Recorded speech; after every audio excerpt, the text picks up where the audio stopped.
Hey guys, welcome back to my channel, Married Life TV. It's Karen. Notice that the big guy is not here. Well, he's at work. So I decided to have a little tea with me session with you guys and just answer some basic questions like, what is it like living in the U.S. Virgin Islands? Mike and I have been here now about 2 years.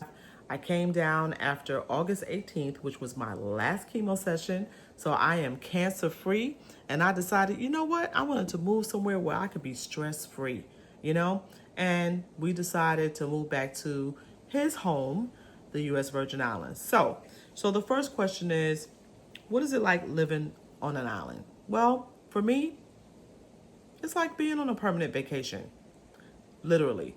I can get in my car, go to the beach whenever I want. Because I'm retired, I can go to the beach whenever I want. My husband and I, we usually go down to the market square where we, do pick up some like fruits or vegetables from the locals. Sometimes we'll pick up some fish, super fresh fish straight out of the ocean that just, came in that morning. Or there's a stand where some locals prepared breakfast. So my husband likes to get banana fritters. Sometimes he likes to get some soup. And all of these things are locally, from the locals, and it's freshly prepared for you to enjoy. So which island did I move to? Well, let me just first say that each island has its own vibe. St. Thomas is like living in Manhattan or the city. St. Croix is like living in the suburbs, right? And St. John is like going on a different type of a location that is very, very slow. Like it's out, if you want to say out in the boonies, like you got the city, the suburbs, and then you got rural. Yeah, there you go. You got rural, right? Now, okay? I live in St. Thomas, so I kind of live in the city. Not really. I'm just trying to make a comparison. I live on the north side, which is very quiet, very slow pace. There are different areas in St. Thomas, different neighborhoods in St. Thomas. I like living over here because, one, it rains almost every day, which is truly important if you have a cistern. This is where you get your water from for taking your baths, for washing your dishes and all that kind of stuff, right? So yeah, I love living in St. Thomas. I like the fact that I can have quiet time if I want to, slow it down, come on home, or I could speed it up by going down to the city. I can go into Charlotte Amalie and go to Havenside, go to Crown Bay, or go to Red Hook, and there's things always happening in those areas. There's always something going on in an island. Another question is, how's the cost of living compared to the mainland? Y'all, it's expensive. It's expensive. This is a U.S. territory. We have things shipped in, so things can be a little expensive, especially if you have a specialty diet. We'll get him things like oat milk. There's like this coconut almond milk that he likes to drink. It's by Khalifa. In the States, this milk is like max is about $4, 4 and change. Here, it's 7 and change, okay? Not that big of a difference, but considering you can go to Publix and get it on a BOGO for $3.79, buy one, get one free, that's a huge difference. Or if I get him the vegan cheese, I can get vegan cheese in the States for 3 and change. Here, it's $10, okay? So, but things like your chicken, fish, could be expensive, strangely enough to me. But chicken, beef, all of those type things are pretty regular price. I don't think they're exuberant, I would say if you go shop where the locals shop, I go to Cost You Less, Price Mart, and I go to the market. And I also love going to it's called the Fruit Bowl. And the Fruit Bowl for me is my Sprouts. It's like a Sprouts, okay? Not nearly as big, but it's just a different, you get a more variety of fruits and vegetables. And so I like to go there for that reason. All right. So the next question is, oh, and also, you could take advantage of the things that are free. The beaches are free. You don't have to pay anything for the beach. You may have to pay for parking, but you don't have to pay anything for the beach. Okay. It says, is it easy to get around without a car? And I would say having a car helps.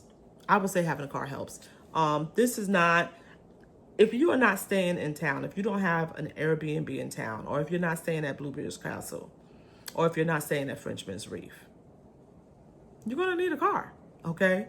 And the reason why I mentioned those places is because those places have access to taxis. Or if you're at Bluebeard's, you could just walk down, down to Havenside, which is where the ships come in. So it's a lot of shops, restaurants, right? If you're staying in Red Hook, lots of places to go. You won't need a car. But if you have an Airbnb and you're staying like at an Airbnb, like where I live, you need a car. There is no walking to the store from here. All right, what do you do for fun? Listen, we're on an island. What do you do on the island? You go to the beach. You go snorkeling, swimming, paddle boarding, beach hopping, island hopping if you want to. You could go to Red Hook. You can choose to go to, you can either go to St. John. If you feeling froggy, you can go to the British Virgin Islands. Now, it's expensive and you need your passport to go there. It's not, and I'm just telling you right now, it's not cheap. But if you want to go to Virgin Gorda, you want to go to Cooper's Island, you want to go to Joss Van Dyke, you want to go to Tortola, you're going to have to pay a little something to get there. But beautiful. I recommend it. I recommend it. How do you prepare for hurricanes?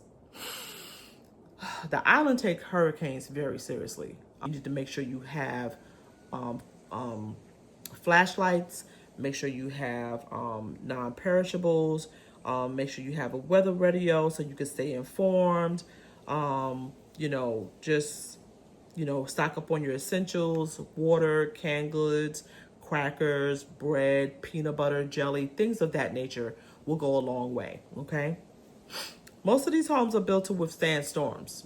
All right, so is it weird living in a place where people vacation? No. No, not at all. I live where people vacation. It's a beautiful thing. And I could do everything that you can do at my own pace. I could take my time. I don't have to be on a schedule. I don't have to worry about that ship leaving me. I don't have to worry about, oh man, I gotta get on a plane, vacation over. No, I don't have to worry about any of that. So is it weird? No. Is it cool seeing people coming through? And you know what? Sometimes if I'm in Havenside, if a ship comes in, it's nice to sometimes just talk to the people who are getting off the ships, and I switch to like a little Caribbean non-specific accent. And I go, hey, how you doing? You good? Yeah? Oh, good for you to come visit our islands. Welcome to my home. They have no idea. So, I switch on a little accent. They ask me a couple of questions. If I can answer, I answer. It's a beautiful thing. It says, are locals welcoming to newcomers? I would say yes. You got good and bad with everybody. You sometimes you'll encounter some snarky people. But for the most part, this island is set up for tourism, baby. And when you come, you will be welcome. Trust me. Okay? The island thrives on tourism. So, yeah. They said, is island time a real thing? Absolutely. Nobody does anything fast. So, pack some patience. Because it could take a long time for you to get stuff, especially if you're sitting out on the beach. Pack patience. Enjoy the water. They will literally be like, hey, your food is here. They'll do that. They will call you to come and get your stuff, okay? So, yeah, make sure you pack your patience. So I think that's about it, guys.